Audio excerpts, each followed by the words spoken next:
Middle east వార్లో రోజుకు ఊహించిన twist బయటకు వస్తుంది. ఇరాన్ అమెరికా మధ్య హై టెన్షన్ నడుస్తున్న ఈ టైంలో ఒక బిగ్ బ్రేకింగ్ న్యూస్ ఇంటర్నేషనల్ మీడియాను షేక్ చేసింది.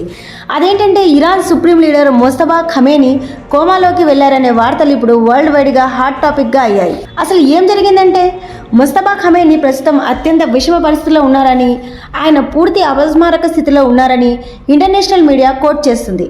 ఇరాన్లోని పవిత్ర నగరమైన ఖోమ్ సిటీలో ఆయనకు చాలా సీక్రెట్గా ట్రీట్మెంట్ అందిస్తున్నారట. తీవ్రమైన అనారోగ్యంతో బాధపడుతున్న ఆయన ప్రస్తుతం ఎలాంటి నిర్ణయాలు తీసుకోలేని కండిషన్లో ఉన్నారని తెలుస్తుంది. ఈ సెన్సేషనల్ అప్డేట్ ఎలా బయటకు వచ్చిందంటే దీని వెనుక అమెరికా, ఇజ్రాయెల్ ఇంటెలిజెన్స్ ఏజెన్సీలు ఉన్నట్లు సమాచారం. పక్కా నిఘా వర్గాల రిపోర్ట్ బేస్ చేసుకొని ఈ డీటెయిల్స్ బయటకు లీక్ చేసినట్లు ఇంటర్నేషనల్ న్యూస్ ఏజెన్సీలు చెబుతున్నాయి. ఇక్కడ ఇంకో అసలు పాయింట్ ఏంటంటే రీసెంట్గా ఇరాన్ టార్గెట్గా అమెరికా, ఇజ్రాయెల్ భారీ స్థాయిలో అటాక్స్ చేశాయి. ఈ దాడుల్లోనే సుప్రీం లీడర్ గాయపడ్డారనే రూమర్స్ అప్పట్లోనే గట్టిగా వినిపించాయి. ఆ దాడుల తర్వాత ఆయన ఆచూకీ బయటకు రావడం ఇదే ఫస్ట్ టైం. ఇన్ని రోజులు ఆయన ఎక్కడున్నారో, ఆయన హెల్త్ కండిషన్ ఏంటి అనేది పెద్ద మిస్టరీగా ఉండిపోయింది.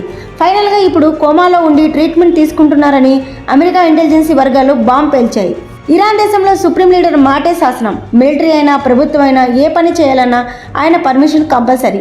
అలాంటి పవర్ఫుల్ పొజిషన్లో ఉన్న వ్యక్తి ఇప్పుడు బెడ్ మీద ఉండడంతో దేశ నాయకత్వం తీవ్ర సంక్షోభంలో పడినట్లు కనిపిస్తుంది.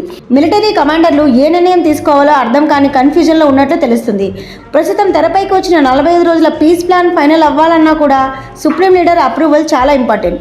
ఆయన స్పృహలో లేకపోవడంతో ఆ శాంతి చర్చల పరిస్థితి కూడా డైలమాలో పడిపోయింది. ఒక పక్క హర్ముజ్ జలసంధి క్లోజ్ చేసి ప్రపంచ దేశాలను ఇరాన్ టెన్షన్ పెడుతుంది.